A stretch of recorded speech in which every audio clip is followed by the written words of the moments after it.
नहीं करवा देती। जाति धर्म आगे आ जाता है, मुद्दे पीछे छूट जाते हैं। अब देखिए, राहुल गांधी को पंडित राहुल गांधी बना दिया गया। कल तक जिन राहुल को शिव भक्त कहा जा रहा था, अब वो राम भक्त के तौर पर प्रचारित किए जा रहे हैं।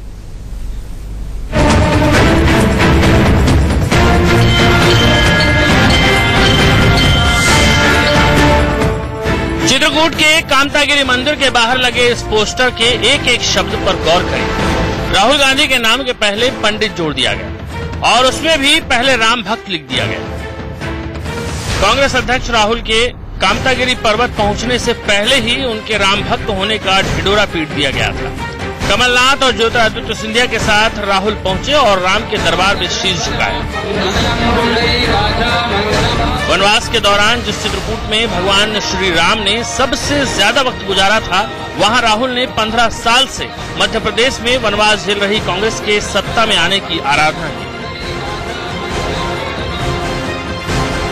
आप ही साथ में थे जब राहुल गांधी यहाँ आए, आप ही ने उनकी पूजा अर्चना कराई। रजिस्टर साहब ने क्या लिखा उन्होंने? उपस्थिति होती है, जो भी आते हैं यहाँ, कोई भी आते हैं, उपस्थिति दर्ज होती है उनकी। हाथ से दिखाइए, कहाँ ये है उपस्थिति की।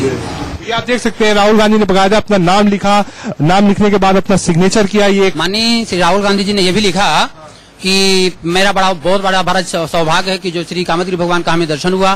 श्री राम झरोखा में हमें चित्रकूट यात्रा हुई, श्री राम झरोखा जी का दर्शन किया और कामतगिरी भगवान का दर्शन किया और हमने यहाँ पे पूजन किया। ये मेरा बहुत बड़ा ही सौभाग्य है।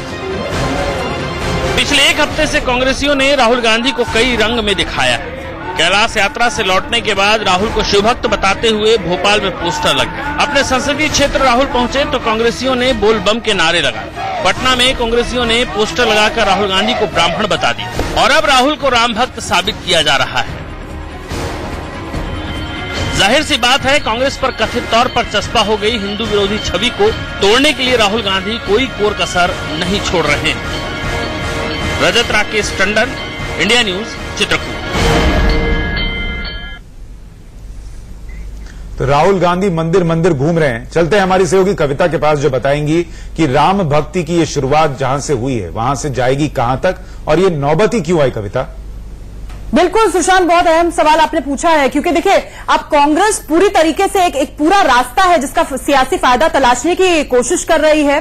वनवास के दौरान जिस चित्रकूट से आपको बता दें, भगवान श्री राम ने सीता और लक्ष्मण के साथ मध्य प्रदेश में जो है प्रवेश किया था, वहां से राहुल गांधी ने चुनावी अभियान का आगाज भी शुरू कर दिया। ये देखिए, पूरा रास्ता जो तय करेंगे ये हम आपको धीरे धीरे बताएंगे। वनवास के दौरान भगवान राम मध्य प्रदेश के जिन जिन पथ से होकर गुजरे थे, उन्होंने इलाकों से राम वन गमन यात्रा निकालकर अब कांग्रेस भोपाल की सत्ता पर काबिज होने की पूरी तरीके से तैयारी कर रही है। जहां से राम गुजरे थे वो आज की तारीख में आपको बता दें, सबसे पहले पड़ता है सतना। सतना के बाद आइए रीवा, रीवा के बाद पन्ना, पन्ना के बाद देखिए थोड़ा सा आगे बढ़ेंगे शहडोल है, उसके छतरपुर है। ये देखिए रीवा, पन्ना, फिर छतरपुर, छतरपुर के बाद शहडोल, शहडोल के बाद ये देखिए अनूपपुर जिले के तौर पर यह स्थापित है। विंध्य क्षेत्र के यही वो जिले हैं जहां पर भगवान श्री राम के सहारे अब कांग्रेस अपनी नैया को पार करने की कोशिश कर रही है, अपनी खोई हुई जमीन तलाशने की कोशिश कर रही है।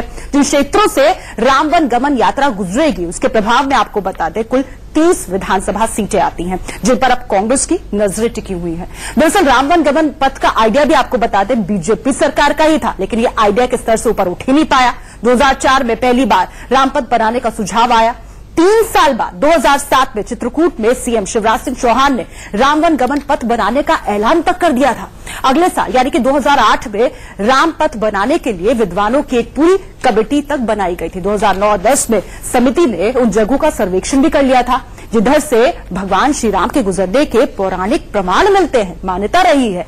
लेकिन 8 सालों तक इसके आगे बात आगे बढ़ नहीं पाई और अब जब इस साल चुनाव होने वाले हैं तो कांग्रेस ने इसे चुनावी मुद्दा बना लिया है। रामवन गमन यात्रा के जरिए कांग्रेस एक तीर से कई निशान साधने की कोशिश कर रही है। 3 निशाने तो उसके सामने हैं। इस यात्रा के जरिए सबसे पहले कांग्रेस अपनी कथित हिंदू विरोधी छवि को सुधारना चाहती है। सॉफ्ट हिंदुत्व की छवि के साथ ही तो राहुल आगे बढ़ रहे हैं। अब तक रामपथ न बन पाने पर शिवराज सरकार को घेरने की भी कोशिश की जा रही है और ये दूसरा बहुत बड़ा मकसद है कांग्रेस का। और कांग्रेस का तीसरा मकसद राम का नाम लेकर राम वन गमन पथ पर पड़ने वाले विंध्य क्षेत्र में पार्टी के लिए माहौल पूरी तरीके से तैयार करना। आचल, ओवर टू यू। शुक्रिया कविता। तो देखा हमने कि किस तरह से ये व्हाट एन आइडिया सर्जी का मामला है कि आइडिया था बीजेपी का और उस पर अब कांग्रेस अमली जामा पहना रही है।